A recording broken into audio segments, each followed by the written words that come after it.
Hi, my name is Alex Savelyev, and I am with Film Threat. How are you? Hey, how's it going? Good, good, good. I hope you still have some energy left in you. I'm sure that's not easy talking one after the other. Boom, boom, boom, boom, You're boom. number two, so you got me at the right moment. I'm at 100.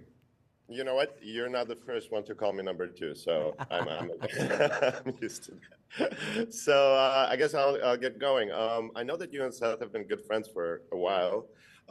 He's become quite, the mogul over the years. I've been following his career since, Freaks and Geeks, and Hmm. like step by step, he's kind of climbed that ladder. But I've talked to him. I've met him in a couple of award ceremonies. He's still super humble. Could he be more passive as an actor, tone down his producing tendencies, like when you worked with him, or did he? Because I read, in a variety of sources that he did contribute creatively in certain scenes, like sauna, I believe, sequence and things like that. So how was it like working with him? Was he like totally submissive, for lack of a better word, as an actor, or was he like more involved?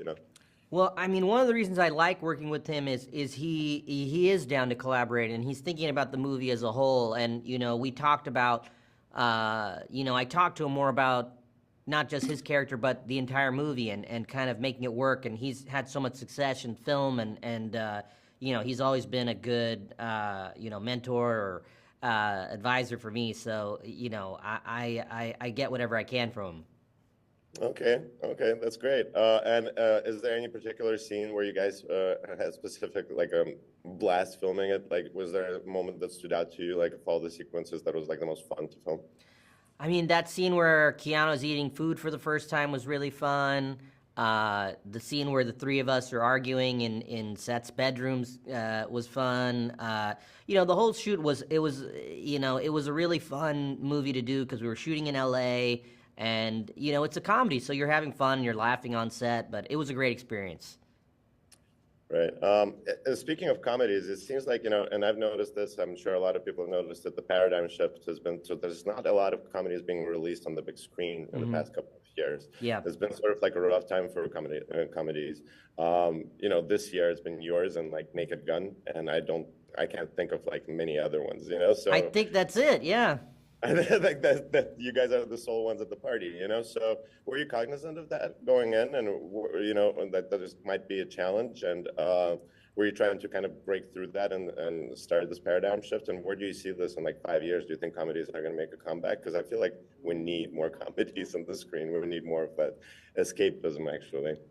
Look, there's so much uncertainty in movies and particularly in theatrical. But this movie, I went to the theaters on opening weekend and saw packed crowds, and it was really moving. And these movies play better in a crowd, and I hope people make more of them, and not just comedies, but just original films. It's becoming trickier, but. Um, I like those kind of movies, and I hope they stick around and that it becomes easier to make them. Absolutely. How much of your Masters of None experience did you utilize?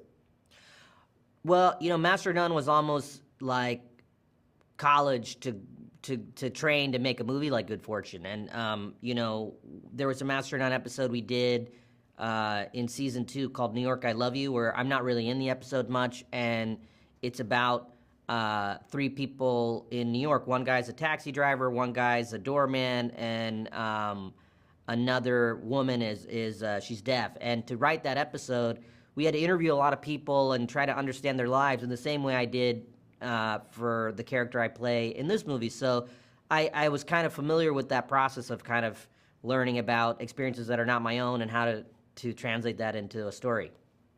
Fantastic. Final question, and then we'll wrap. Tell The me. film delves into financial disparity, brilliantly seen through the prism of LA, where the rich rub shoulders with the poor. You've done a lot of research, from what I read, like food banks, delivery driving. What's your biggest takeaway? How do we deal with this disparity? It's such an overwhelming problem that has so many different pieces to it. I don't think there's a quick answer I can give you in this format, but I think being aware of it, learning as much as you can, having compassion and empathy for people, I think that's a good start. But it's a gigantic issue, but hopefully the movie makes people think and talk about these things, and yeah. It's perfect that you said it in this city because nowhere else has that disparity felt more, I feel like, than Oh, like, and you know, it's hard to shoot things in LA, so I'm really grateful that we were able to do it here. And yeah, thanks. thank you so much. I really appreciate it. And my pleasure. Thank you.